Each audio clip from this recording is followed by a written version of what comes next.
quickly. Settle down.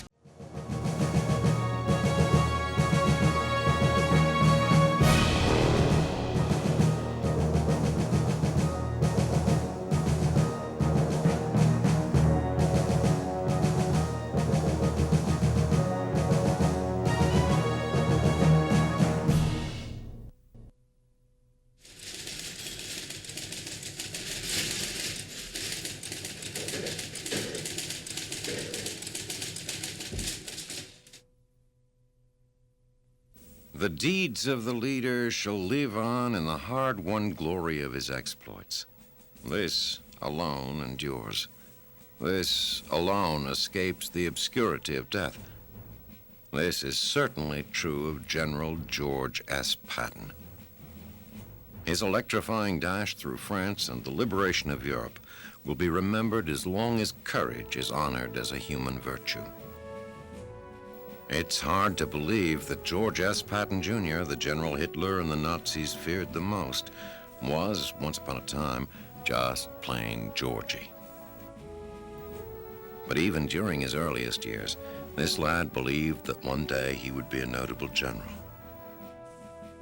In keeping with family tradition, Patton began his military career at the same school both his father and grandfather had attended, the Virginia Military Institute. After a year, he transferred to West Point, where he proved to be a model cadet, despite the fact that, much like Washington and Napoleon, he could not spell. It was during this time that Patton began forming strong ideas about the proper conduct of a military man. From this point on, rarely would he flash his attractive smile. In order to encourage others to adopt his standards, he established the first football team for soldiers to keep them from drinking and gambling during off hours.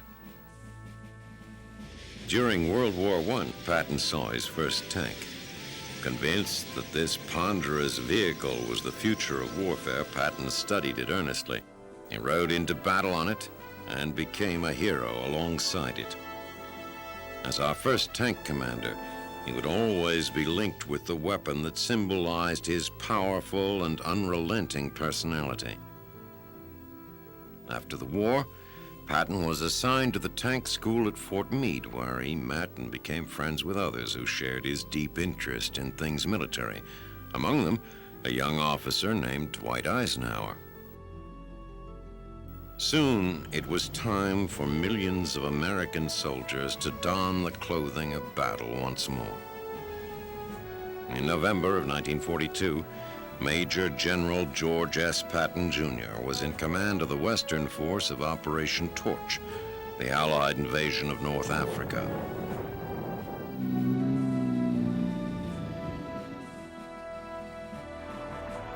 One of the outstanding features of the brief campaign was Patton's bold leadership and later, the favorable impression he created on the French and the Arabs alike.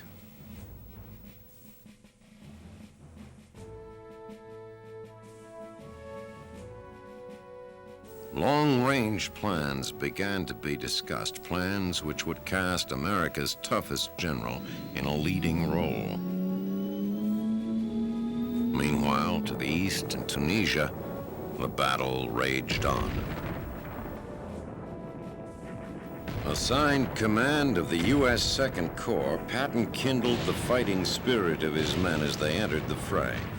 Allied leaders such as British General Harold Alexander sensed Patton's remarkable military gifts, his judgment, and his sure instinct for what the enemy would do. Patton set a tank trap for Hitler's General Erwin Rommel, who promptly marched right into it.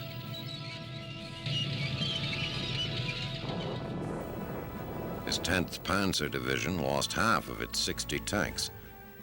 The damage was so extensive, Rommel never attempted a counterattack. Patton's reputation as being tough and audacious grew. He eagerly anticipated his next campaign, commanding a new army, the 7th, slated for the liberation of Sicily.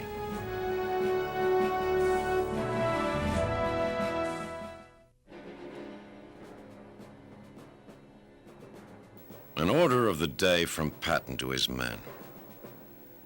Remember that we, as attackers, have the initiative. We must retain this tremendous advantage by always attacking. Rapidly, ruthlessly, viciously, without rest. Keep punching. God is witness, we shall win. Patton's strategy for fighting any battle was attack, attack, and when in doubt, attack again. His chief mission, he believed, was to boost the morale of his men. He urged them on, certain that speed and boldness could shorten the war. Like British General Bernard Montgomery, Patton believed in showmanship, but was aware that if the act could not be carried off in fine style, the men would see through it. Patton used every means available to inspire his troops.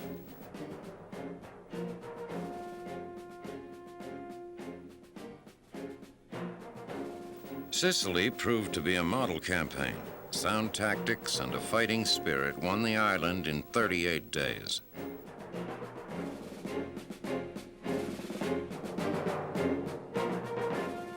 His old friend Dwight Eisenhower, now Supreme Allied Commander, paid a visit.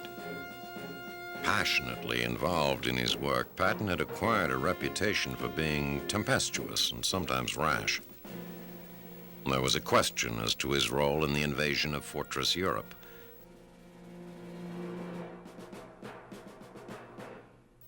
Then, his whereabouts carefully concealed from the German High Command, he appeared in Great Britain. New troops heard him in an introductory speech and called him Old Blood and Guts. The veteran soldiers referred to him as the Old Man.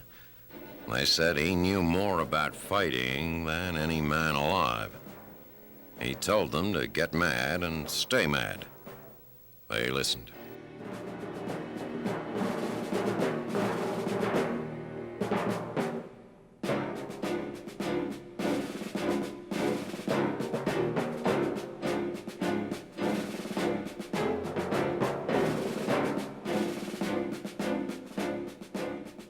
On D-Day, behind Bradley's First Army, another army assembled, Patton's Third.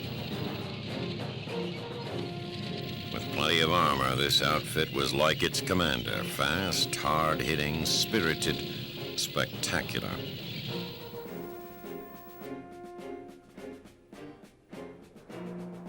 On the Cherbourg Peninsula, Patton began a rolling advance, an all-out smashing attack, his version of the German blitzkrieg.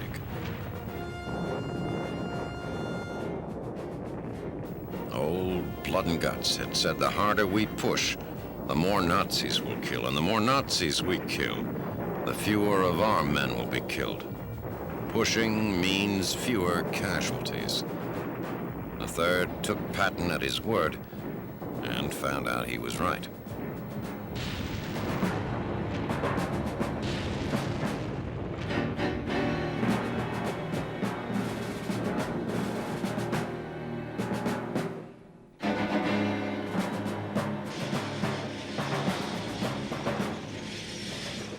Saint-Malo, the beginning of a long list of towns occupied by Germans one day and liberated the next. At the head of a vast crusading army, a man fulfilling a destiny he had dreamed of since early youth.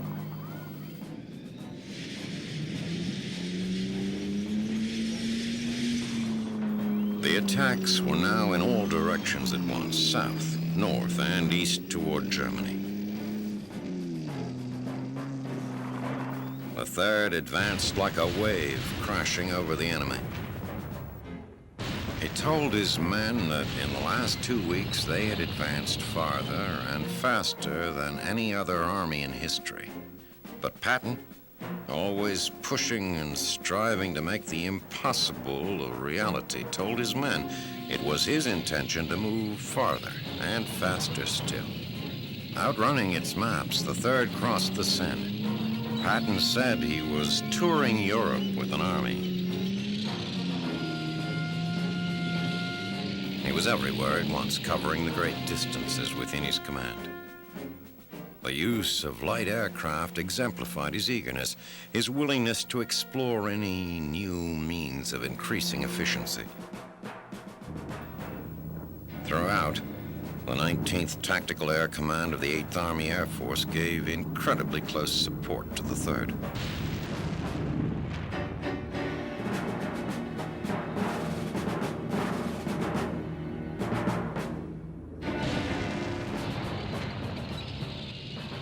The astounding advances went on and on. Patton saw no obstacles. He was ready to push on into the heart of Nazi Germany.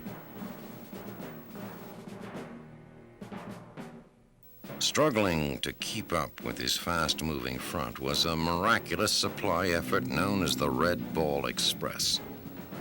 But now, Patton's supply lines were strained to the limit. Winter was approaching. Other Allied armies were feeling the pinch, and the 3rd was told to halt their advance and take up defensive positions. Nothing, short of defeat itself, could have weighed more heavily on the general's heart.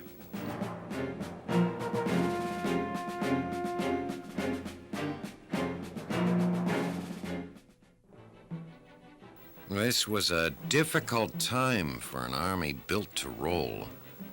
The tension eased a bit when word came through that the 3rd would eventually receive adequate supplies to finish what they had started, to continue their drive toward Berlin. Patton urged his field commanders to try to keep intact the high level of morale that was created during the offensive. He himself spoke to the men, delivering the pep talks for which he was famous, giving credit, instilling pride, keeping their spirits up. Then word arrived from headquarters. Patton was given the go-ahead for an attack on Metz.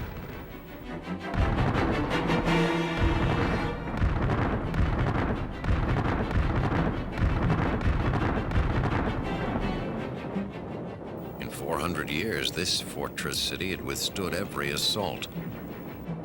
But Patton was intent on making history of his own, and before long the 3rd Army had conquered the unconquerable. However, victory came at a price.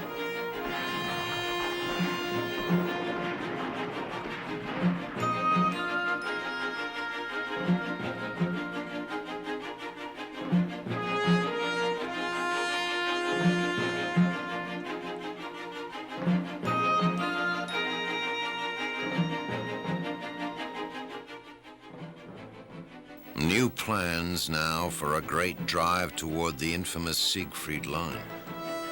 But an instinct for what the enemy will do alerted him to a new danger.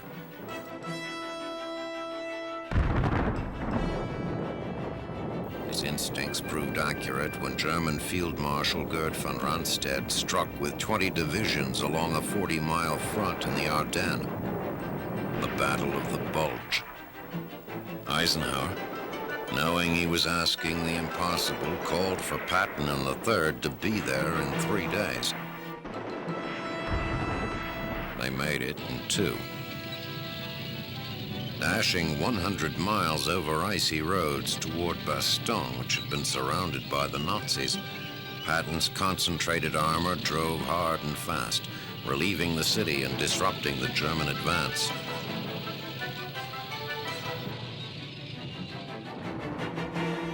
Now, once again, the enemy was on the defensive. In Patton's book, they were destined to fail. The 3rd broke the back of the German offensive and began preparations for one of their own. As always, old blood and guts pushed them harder than anyone had ever pushed them before. The result was a payoff greater than any had expected.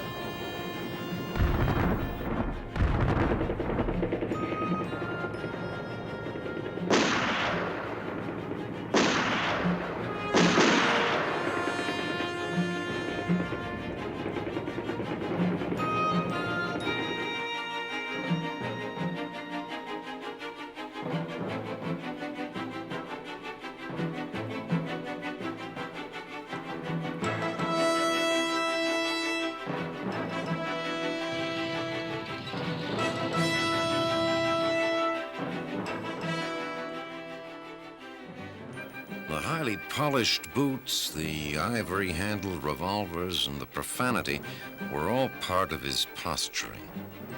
He projected toughness. Flamboyance and aggression were qualities he believed were the makings of a successful general.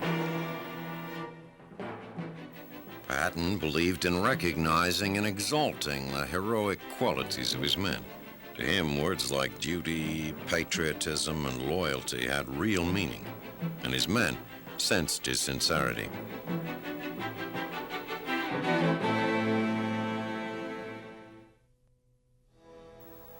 The Siegfried Line, a string of defenses Patton referred to as a monument to the stupidity of man, cracked easily.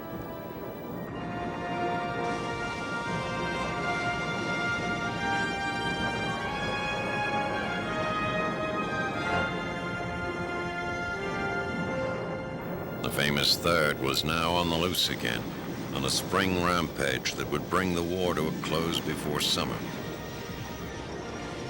Again, Patton's army was going beyond expectations. The enemy believed that Patton would pause at the Rhine. He went right across.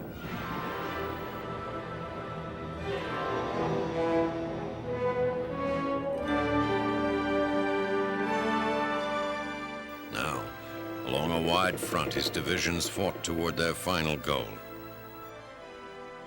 Always he took time out to give credit where it really belonged, to the men. To Private Harold A. Garmont, the Medal of Honor.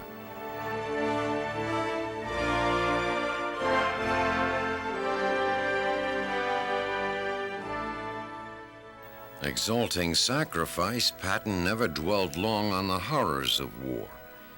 But as his Third Army overran concentration camps in Germany, he saw horror of a new kind.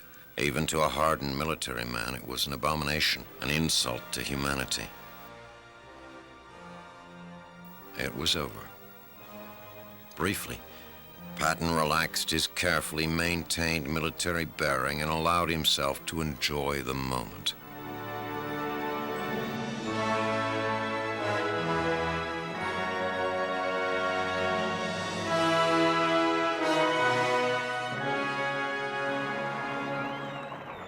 Upon his return, Americans showed their gratitude.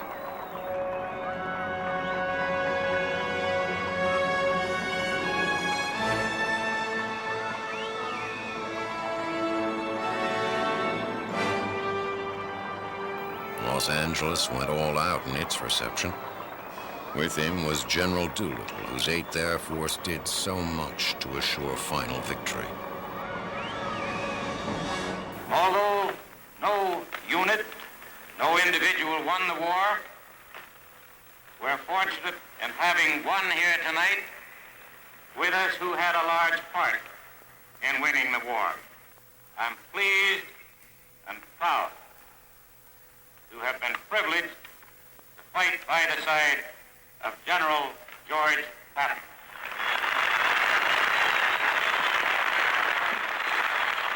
Your Honor, the Mayor,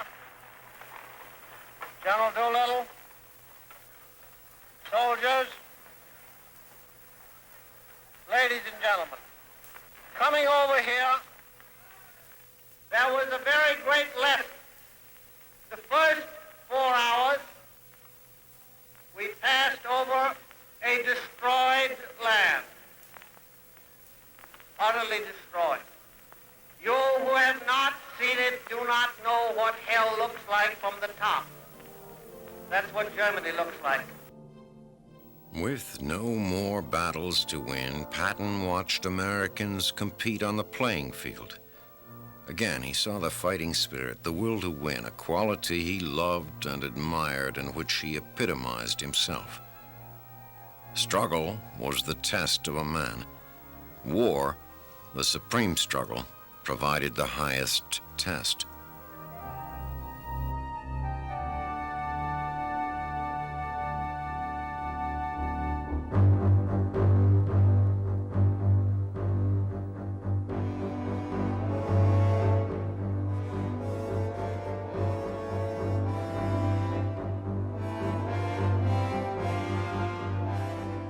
had expected his own death to be spectacular.